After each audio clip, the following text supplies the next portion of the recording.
We have with us a statement from the UN Human Rights Office of the High Commissioner, and it says that the initial findings suggest the killing of the Saudi journalist was the gravest violation of the most fundamental of all rights, the right to life.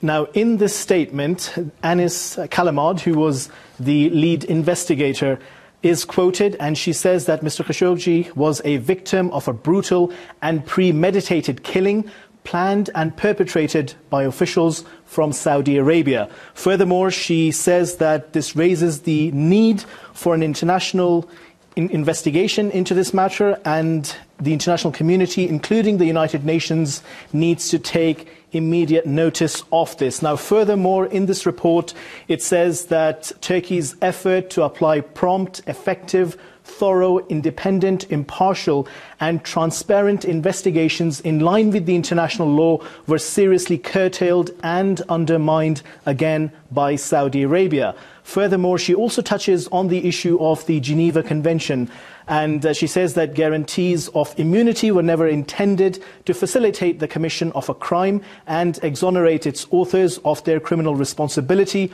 or to conceal a violation of the right to life.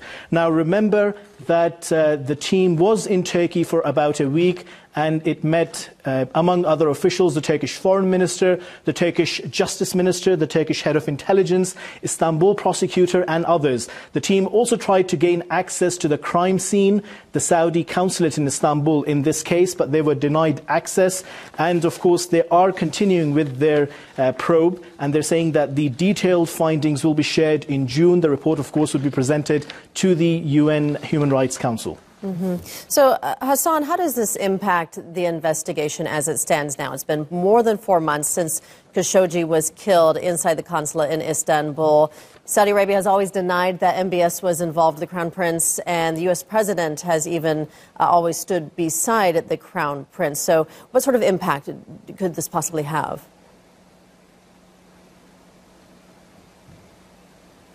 Well, Rachel, first of all, let's not forget that this story has had many turns and twists. Saudi officials initially, they said that Jamal Khashoggi had left the consulate shortly after entering it, and there was no case of him being held there, detained there. Then they they acknowledged that a fight had taken place and that it was accidental, not planned. Then they came with the theory that there were some rogue elements. Now, the Turkish side has been investigating this quite thoroughly.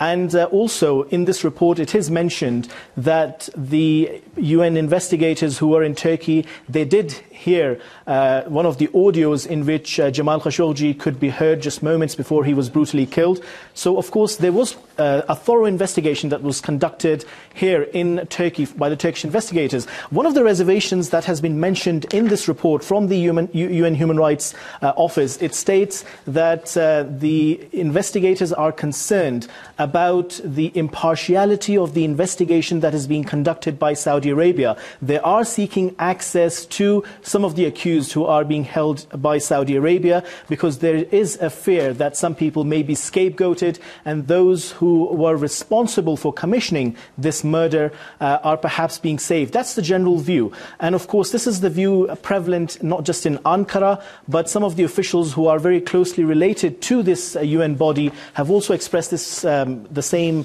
feeling. But what they're saying is that until the report comes out, they're not in a position to publicly share that view. But this view is certainly very common, that some people at the very top level are being protected by the Saudi authorities.